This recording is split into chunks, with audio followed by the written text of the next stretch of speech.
Well, hello, friends. Welcome to the From Busy to Rich podcast. This is a podcast designed to help you, the advisor, increase your profitability and your quality of life. I'm going to do that again today because we are in a series called Practically Pretty, 10 Truths to Make Your Business Beautiful.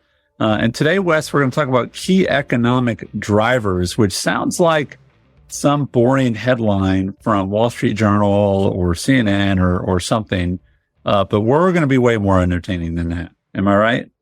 Absolutely. You're going to love this sexy topic. That was setting the bar pretty low with those two references. We'll be way. You said we're about to eat at Denny's. And this is going to be more like Bruce Chris. Hey, now. There we go. How about Texas Roadhouse, right? Yeah, Texas Roadhouse. That's right. And preach. I can't talk about it during the day because I want to go eat there. And anyway, okay, moving on. You just distracted me. I distracted myself. So we're going to talk about, again, trying to focus on areas of life. And frankly, this is taking something that's unhealthy and making it healthy. You see people all the time and you think they have a great life. And boy, I love that part of their business. And man, that's just amazing they've been able to achieve that. So what Wes is going to do for you today is going to help unlock some of those things that help them achieve that, right? It's one to say that's great for them. The next step is, how can that be true of me? So we're going to be really practical. We're going to give you information that's actionable, and that you can apply really right away. Today is specifically, practical because we've got like fill in the blanks, right? This is where I try to tell people, Wes, you're old enough to remember when you did Mad Libs. Oh yeah. That was actually a form of entertainment. You would buy a book. Yeah. First, you bought a book, right? Second, you used a pencil, right? I'm sure there's an app for this now, right? But yeah, you'd fill in a word, right? And so we've got some fill in the blanks that I think, that I know that people are going to be able to take and apply to their companies. So let's talk about this. We're going to talk into these. It's actually our eighth truth, which is a key economic driver. So tell us what that means, Wes. Yeah. So this particular thing about key economic drivers, when we observe advisory practices, this is missing, or it's just fuzzy. And so here's the thing. I've talked for years, and you guys have heard me on the podcast, and those of you who've taken our classes, that one key element is you've got to have a win organizationally that is memorable, portable. Everybody gets behind it. And I think that, and I often say, don't worry about a mission statement or a vision statement. First focus on a win. And a win's like, for us, we help people increase their profitability and quality of life. That's what we do. In this context, we're helping advisors that help people increase their profitability and quality of life, and doing it for themselves as well. But you do need to add at some point in there a mission, which the mission certainly contains that, but it also contains the key economic drivers that you believe, if those things are real and they're happening, that you're getting the job done. You're actually completing your mission. And again, the problem people have with this is like, how do I translate that into economic drivers? We're going to give you some examples that have worked really well for a lot of practices. But both are necessary to really operate a fulfilling practice that makes money. Because here's the thing, Andy, the problem with practices is, even if they have a great, like, meaningful purpose and they're doing a lot of good out there, sure, they can't continue to do good if their business airplane crashes, right? Because I thought of this, Wes, because I was, and I don't mean this as a slight to them. Like, this is fine; they're allowed to do the business they wanted to do it. But there was a coffee shop that opened, not surprisingly, on the West Coast, and lives in Oregon. Shout out to Oregon folks. And their whole thing was to break down this sort of like gap between, like, why should only people with money be able to buy our products? So you see where this is going. Yeah. And so, like, we have a pay whatever you want model. And after a year, they went out of business. Yeah. And they could not clarify for themselves what is the value of our product and how can we be profitable? Because is it all about the money? No. But can you do it without money? No. Right? You've got to have, is the whole car about gasoline? No. Can you go anywhere without gasoline or electricity? That's right.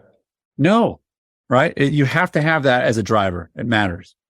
Well, there are, for people who want to dig deep on this, there's a couple really good books that our team has adapted. And that's really where a lot of the things we're going to talk about today, help me wrap language around it.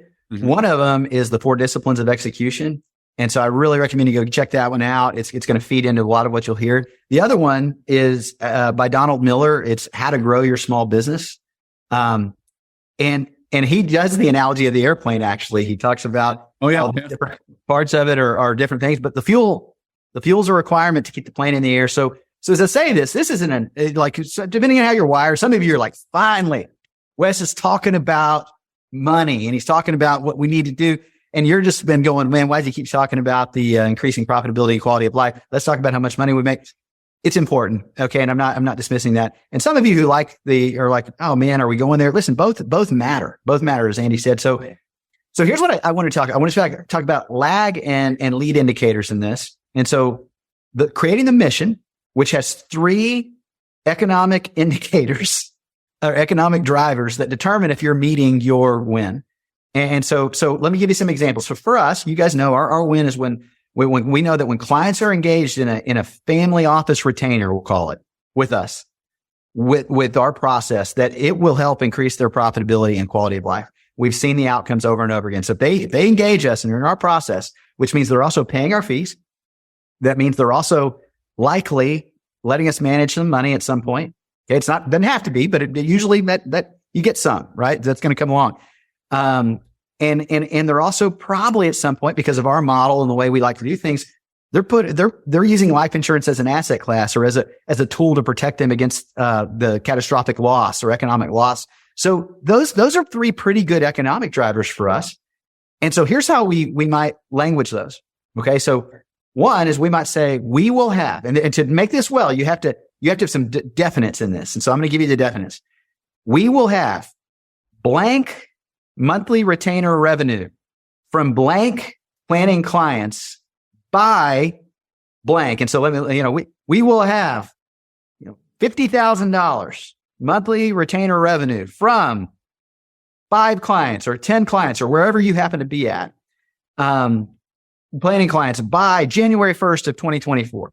So whatever you are, it could be 100,000 with, 10 clients or a million, whatever that monthly retainer revenue, you back into it, you figure out where you think you are right now. And we've got plenty of classes that teach on that, but have one. What is yours? Because if it's not there, you have no indicators letting you know how you're doing in helping people increase their profitability and quality of life.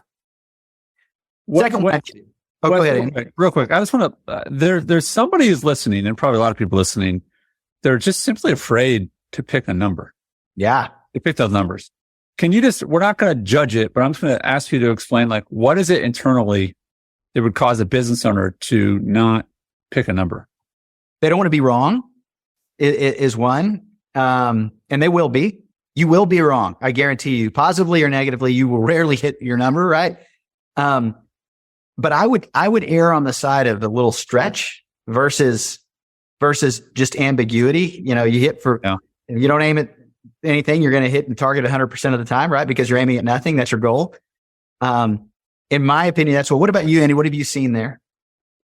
Well, I mean, I think that, if you don't want to fail, here's the ultimate irony. Okay. Goal, I don't want to fail.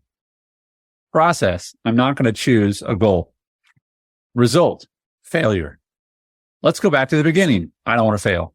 What did you just do? You guaranteed failure. Now, you didn't fail, quote unquote, because you didn't pick a number to fail at. But I mean, listen, I understand, I don't know if you've done this with your kids or not, but hey, let's go throw the ball around. There's no way to fail at that. You're just throwing the ball around, right? But if I'm playing a game, sorry, Canadians who are okay with ties, I'm not okay with ties. I want to know who's going to win. Keep score. I want to know what is success and what is failure. Justin, I'm curious. You look like a man that has kicked in some doors on some houses in his life. Did you ever go into these things where they said, hey guys, listen, kick in some doors, see what they didn't give you hey, here's what we are trying to accomplish by this time, and then we need to be out. Was there more specific language, or was it kind of hey, you guys go have a good time? Yeah, that was definitely more specific language. It also wasn't like, go kick in the door and see if you come out okay. Like that was a pretty clear failure, and that was not part of the objective and goal. Like it was understood that could happen. Yeah. But one of the objectives was always that everybody comes back, right? Everybody makes it.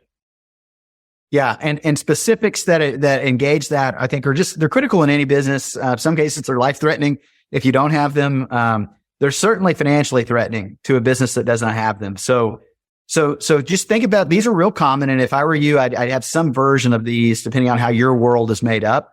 But so if our team is reading this, we're going to have blank monthly retainer revenue from blank planning clients by whatever. And I would say make it a year or so January 1st, 2024, make it by the end of the year, whatever, not long, not 5 years from now, because that's too ambiguous at this point.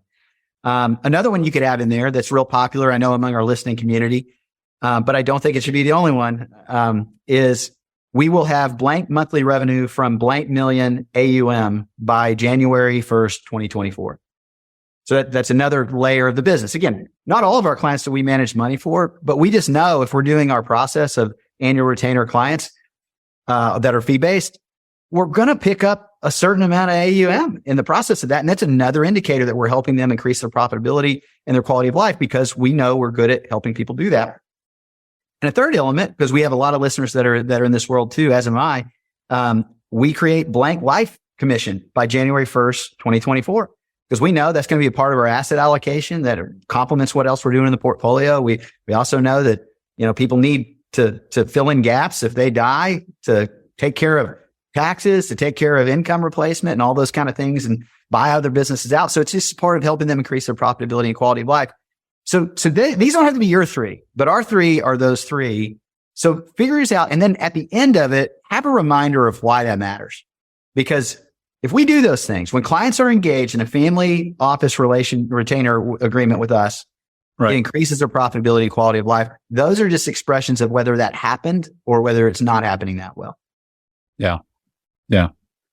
So, again, sticking with the fill in the blanks, we talked about, having the lag indicators, having the lead indicators. Let's move on to let's flesh this out. And clarify real quick, lag and lead. Just remind people what that is. So everything we just talked about in the mission that has the three economic drivers in it, really what we've talked about are lag indicators. So I can measure if those, like every week, and go, oh, it didn't happen, or it happened, whether we're getting closer to or further away. Now, certainly if I'm measuring those frequently enough, I can almost use them as like a course corrector, right? I can still make changes, but you need something deeper. If you're going to be a really elite advisory firm, you need true lead indicators. And these are things that determine whether all those other things happen.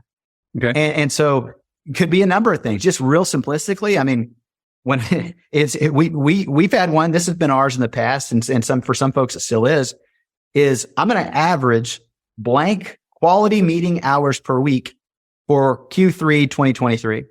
Interesting. That used to be one of mine. I needed 10 or more quality meeting hours every quarter, every week of every quarter, because I knew I had history. I could look back and say, if I do this, because of the kind of meetings we have and because of the process we use, I will create the back end that I'm looking for. It happens. It's the inputs that give me the outputs.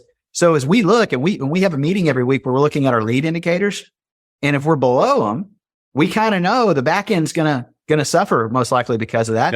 Yep. Or if we're even or ahead, it's gonna come out. And so some measurement, and these are tougher. This is where that 4 disciplines of execution is really helpful, because it digs into a lot of examples of lead indicators. Right. But I'll just give you a handful here, and then we can kind of beat this one up a bit. So if yours is what I just told you are lag indicators, a couple of great lead indicators are certainly average a certain amount of quality meeting hours per week by some date.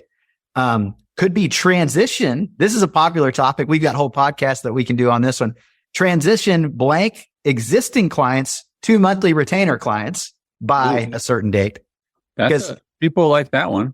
Oh yeah. Cause listen, hey, we get asked it all the time. Hey, Wes, I love the planning. We engage. We're taking on new clients, but I've got all these clients. Right. that I didn't work for years, and they're no longer. How do I just keep doing what I'm doing and not charge them? And what we would tell you is that absolutely not. So we've been successfully transitioned our clients that were once we did a lot of work for free for the privilege of placing product that now are on annual retainer with us. Here's another one. This one is another one that is so unpopular with advisors, so necessary. Increase blank retainer fees to existing clients by X%. Gee, you're making things awkward now. Yeah. Two awkward ones are when we're in these strategy sessions, right? And we, at the end of them, will say, hey, for years, you guys, years ago, 10 years ago, we changed our model to a retainer model for all new clients coming in. And we just continued to serve you guys as we always had. We're changing that. All of our legacy clients are now going to be a part of our annual retainers. And this is after you've just demonstrated a mid-year or year end. So you've delivered a ton of value the way we do it. Right. And you know what they say, Andy? That sounds great. You've been very valuable to us. Right. For us, I mean, it's in your mind that you don't think that works. Or clients that you've had on retainer, and maybe they're the ones you were scared to death and you said, it'll be $1,500. Yeah, right. And now you're charging $20 or $15,000 to work with the clients. What if you just went to those existing clients and said, hey, we've not changed your fee in 5 years or 7 years. Our average client is this. For you, we are for those we're continuing to serve, we up it to this amount. And you know what they say, Andy? They say yes. And if they don't say yes, that's fine. But these are good, like, conversations you build into the existing products with client or the process with clients, but they're lead indicators, because every week I get to see, am I doing it or am I not? Yeah. And if not, why? I think one of the encouraging things is if you can get the leading indicators, like analogy quick, my son who pitches, we have these stats.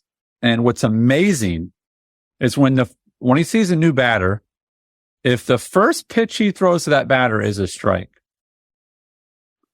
in his last game, 93% of the time he got that kid out. 93. So what do you think I said to my son 100 times during that game? Throw a strike. First pitch strike, buddy. I would say FPS, first pitch strike is a stat. Because if you do, now it doesn't mean that automatically you're in trouble if you don't throw a first pitch strike, but you're like, do you want to do something that has a 93% success rate? Yeah. Okay. Yeah. Do this. And that's what a leading indicator can be. Hey, you ever watch based on true stories? Again, another thing, if you've never seen the movie Moneyball. Yeah. Great example of how there are indicators that can let you know your probability of success in any given thing. Yep. And so if you don't measure those, if you don't identify what you think they are, and then if you don't measure them and are you doing them, it's just going to be slinging from the hip. And you don't want to, swinging from the hip type of approach. But here's the thing. Well, I'll jump in and say this to be a little more combative here. I think if you're not doing this, I think you're hiding. I think you're afraid of data. And first of all, I would say from an empathetic standpoint, I understand. I understand that it's scary to start measuring things because you might start measuring them and realizing, oh crap. That's not good, right? Yeah. But what's worse, is just to be ignorant. Yeah. It is worse to not know than to know. And because when you know, then you can fix it. Yeah. And at the risk of promoting one other book before we're done with this podcast, I'm currently reading this one called The 7 Primal Questions. And it's really, really good, by the way. But here's what, to your point, Andy, some of us, and I would be in that, some of us have this question that is our primal question, that it's, am I good enough? Am I good enough? And I need the answer to that question to be yes.